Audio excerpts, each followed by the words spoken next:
The first domino. The strangest thing about my story is that it begins with a cup of coffee. It was a Tuesday. The sun was that particular kind of gentle that only exists in autumn, the kind that slips through the kitchen window and makes everything look softer than it really is. I was grinding coffee beans, the roar of the grinder blending with the quiet hum of our morning routine. Mark was at the table, reading something on his tablet, his glasses sliding down the bridge of his nose. We'd been married 12 years, and this was our symphony, predictable, peaceful, rehearsed. "Late meeting tonight?" he asked without looking up. "Just the usual," I replied, my tone a little too casual. "Might run some errands after. Beat the weekend crowd." He nodded, sipped the coffee I set before him. "Sounds good, honey. Don't work too hard." That was it. That was the moment the first domino fell, though I wouldn't hear the sound until much later. I remember looking at him, really looking, and feeling something that was equal parts guilt and pity. He seemed ordinary. His thinning hair, his conservative blue tie, the familiar steadiness I once loved, and I felt like a storm trapped in a bottle. Where Mark was solid oak, Liam was flowing water, easy laughter, quick wit, creative energy that wrapped itself around me like sunlight through stained glass. He worked in the graphic design department at my office. Our affair didn't begin with passion. It began with conversation. With being seen. Long lunches turned into after-work drinks. After-work drinks turned into afternoons at a downtown hotel that smelled faintly of bleach and secrets. It wasn't about the sex, not really. It was about being someone fascinating again. Someone alive. And all the while, I told myself I wasn't hurting anyone. Mark was steady, distracted, content in his blueprints and routines. Our marriage had become efficient, functional. We were good business partners, not lovers. Ironically, I became a better wife. I cooked his favorite meals. I listened more, smiled more, loved harder, or at least, pretended to. It was my way of balancing the scales. But guilt has a funny way of leaking through the cracks. The first real fracture came one evening when I came home from seeing Liam. Mark was sitting on the edge of our bed, holding one of my earrings, a small silver stud. "Found this in the car," he said evenly. "On the passenger seat." My blood went cold. I'd worn those earrings that afternoon. I'd taken them off in Liam's car. "Oh, thank you," I stammered. "I must have dropped it this morning." He handed it to me gently. "Be more careful," he said softly. "They were a gift." His tone was kind. His eyes, unreadable. That was the first time I felt it, the quiet, creeping unease that maybe Mark wasn't as oblivious as I believed. The blueprint of revenge. It started small. My lipstick, the one I wore only for Liam, vanished. A week later, it reappeared in my handbag, right where I swore I'd looked. Then came the emails. Restaurant bookings. Hotel confirmations. All from my email account, all places I'd never been. I thought I'd been hacked. Mark just shook his head, sympathetic. "The world's full of weirdos, Julia," he said. "Be careful." Then came the flowers. White lilies, my favorite, delivered on a quiet Saturday when Mark was out golfing. There was no card. I texted Liam immediately. "Did you send flowers? You can't do that." His reply came fast. "What? No. Of course not. Are you crazy?" When Mark came home, he noticed them instantly. "They're beautiful," he said. "Who are they from?" I don't know." He smiled, a soft, knowing smile that chilled me to the bone. "A secret admirer then," he said, kissing my forehead. "Their taste is excellent." From that day, everything changed. Mark became more present, but in a calculated way. He asked questions, remembered details, studied me. Every word felt like a test. My affair began to crumble under the weight of paranoia. Liam grew frustrated. "You're a million miles away lately," he said. I was. Because deep down, I knew something I couldn't yet prove. Mark knew. And he was waiting. The confirmation came months later, on a night I can still see in my dreams. I'd lied about a work conference, a full-day event followed by a dinner. In reality, I was with Liam at a hotel 2 cities over, trying to pretend our world wasn't collapsing. At 10:04 p.m. my phone buzzed. It was Mark. "Hope the conference is going well, honey. You left your presentation notes on the kitchen counter. Want me to scan and send them?" I froze. I hadn't written any notes. There was no conference.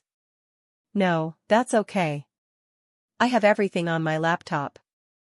A pause. Then, "You sure? There's a section highlighted in pink, something about quarterly projections." I worked in nonprofit marketing. There were no projections. My hands went numb. "Not mine," I typed. A long pause. Then one final text, "You're right. My mistake. Have a good night. I love you." I stared at the screen, realizing it wasn't a mistake. It was a message. He knew, and every mistake leading up to that night, the earring, the lipstick, the flowers, had been part of his architecture. He wasn't confronting me because confrontation was messy.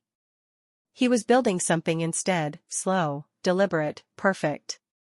When I came home the next morning, he was calm. Reading in his study. "You're home early," he said. "How was the conference?" "Fine," I whispered. He nodded, smiled faintly, and returned to his book. No yelling. No accusations. Just quiet precision. That was the night I realized, Mark wasn't my victim. I was his blueprint. The architect of silence. The weeks that followed were a slow unraveling of my sanity. Mark was perfect. He made breakfast. Remembered anniversaries. Sent me funny memes during the day. But every gesture carried an undertone, a whisper that said I know. He changed things, little by little. My favorite mug disappeared, replaced by a new one. Books moved. Playlists changed. The house no longer felt like mine. He was rewriting our story, piece by piece. The world began to shift too. At a colleague's barbecue, he laughed with friends and said, "Julia's been so busy with work lately. Late nights, extra hours. I hardly see her anymore."